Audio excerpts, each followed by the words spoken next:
Hi friends, आज पूरा विश्व कोरोना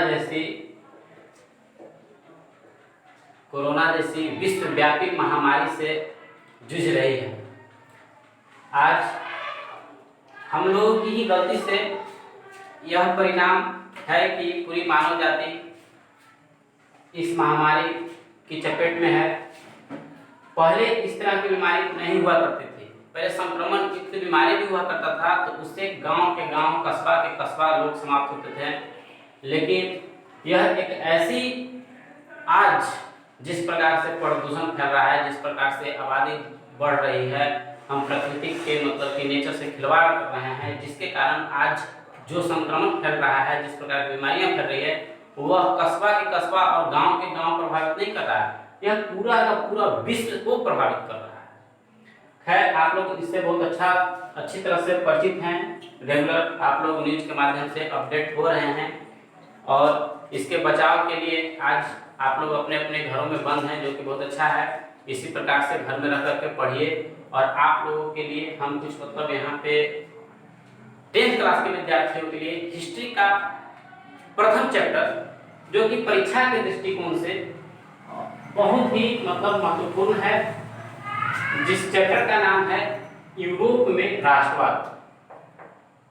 यूरोप में राष्ट्रवाद। सबसे पहले तो आप लोगों को मैं राष्ट्रवाद नामक शब्द के बारे में बताना चाहूंगा कि यह है क्या और इसका अर्थ क्या होता है। राष्ट्र, आप लोग कई बार भाषण या किसी व्यक्ति के द्वारा यह सुने होंगे कि वह व्यक्ति राष्ट्रवादी थे। जैसे भारत में बहुत से ऐसे नेता थे जिनको राष्ट्रवादी के नाम से मतलब कि जाना जाता है, जैसे महात्मा गांधी, सुभाष चंद्र बोस, ये सभी नेता जो थे राष्ट्रवादी थे। सबसे पहले राष्ट्रवाद नामक शब्द का उत्पत्ति और राष्ट्रवादी परंपरा यूरोप में चला। राष्ट्रवाद का यदि हम संक्षिप्त में परिभाषा दें तो इसका परिभाषा यह हुआ कि अपने राष्ट्र के प्रति प्रेम की भावना को राष्ट्रवाद कहते हैं। अपने राष्ट्र के प्रति प्रेम की भावना को क्या कहते हैं? राष्ट्रवाद कहते हैं। अब इसी प्रकार से आप लोगों को अब समझाने के लिए हम एक और शब्द लेते हैं, जैसे परिवारवाद। आप लोग कई बार आजकल न्यूज वगैरह और चुनावी माहौल में यह शब्द सुनने के लिए आप लोग को मिलता होगा, परिवारवाद। इसका परिभाषा आप खुद से ही समझ सकते हैं और बना सकते हैं कि जो अपने परिवार के लिए प्रेम की भावना रखता हो उस व्यक्ति को परिवारवाद कहेंगे। वैसी परंपरा को परिवारवाद परंपरा कहेंगे। अब बताइए कि हमारे देश के लिए परिवारवाद परंपरा वाले नेता चाहिए या राष्ट्रवाद वाले या राष्ट्रवाद विचार से ग्रसित नेता चाहिए? ये सब तो मतलब कि आप लोगों की अपनी सोच सूझबूझ की परिकल्पना होगी। इसके अलावा आपको एक और शब्द आपको देखने को मिलेगा 10th क्लास में, राष्ट्र। राष्ट्र क्या है? इसके लिए एक वैज्ञानिक थे अर्नेस्ट रेनर,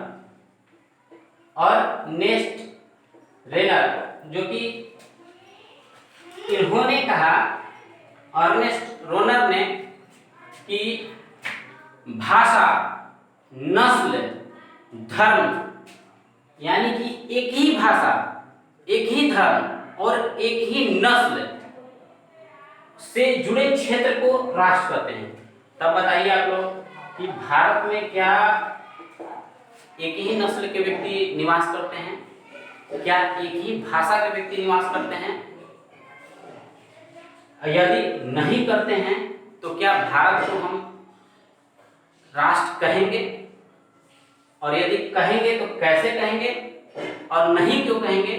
इसका आप लोग विवरण कमेंट बॉक्स में देने का कोशिश कीजिएगा।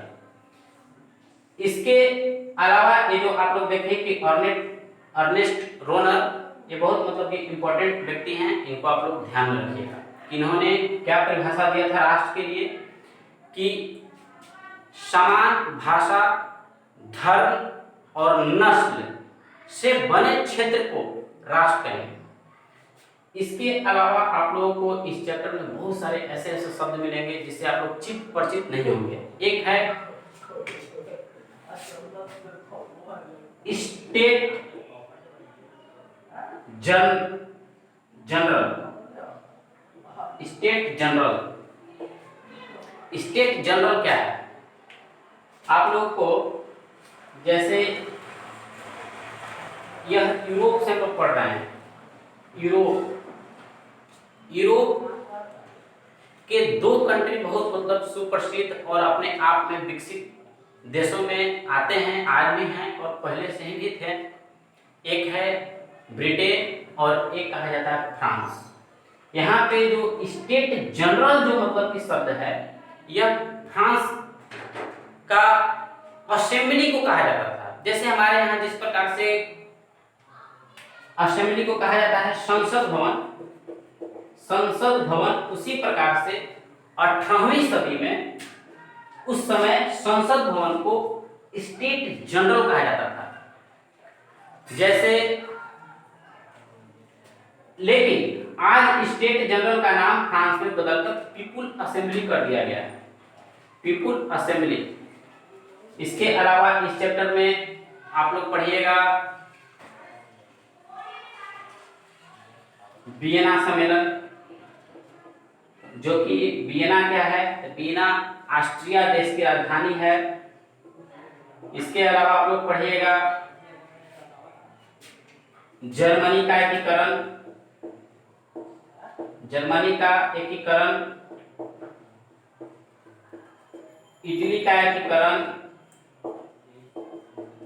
इटली का एकीकरण,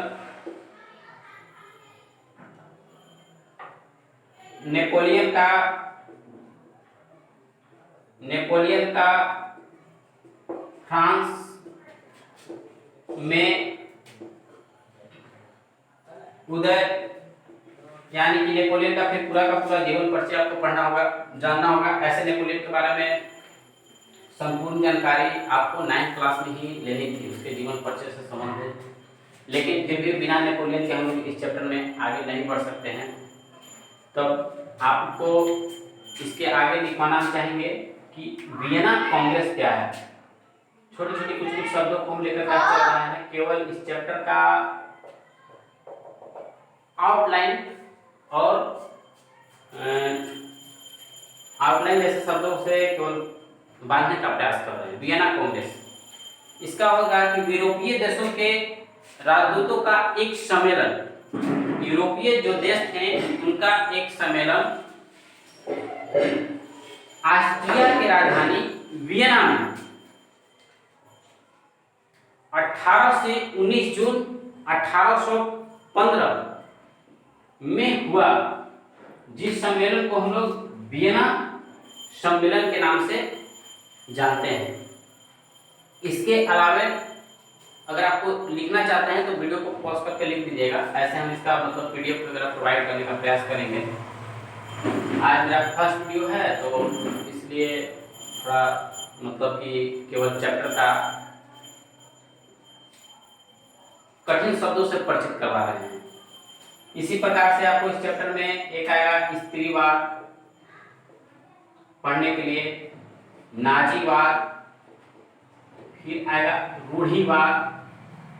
ये सब जो वाद जैसा जो शब्द लिख रहे हैं, यह है मतलब कि जैसे स्त्रीवाद का मतलब कि आज से लगभग 100 साल 150 साल पहले की जो यूरोप में राष्ट्रवाद का जो मैटर चल रहा है, पूरा 100 से 150 साल पहले की है।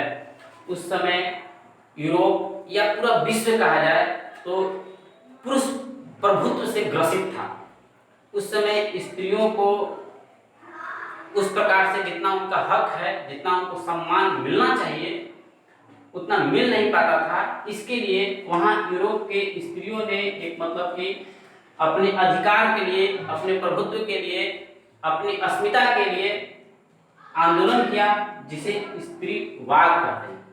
यानी कि हम कह सकते हैं कि स्त्री पुरुष की सामाजिक, आर्थिक एवं राजनीतिक समानता के सोच के आधार पर महिलाओं के अधिकारों और उसके प्रभुत्व की लड़ाई को स्त्रीवाद कहेंगे।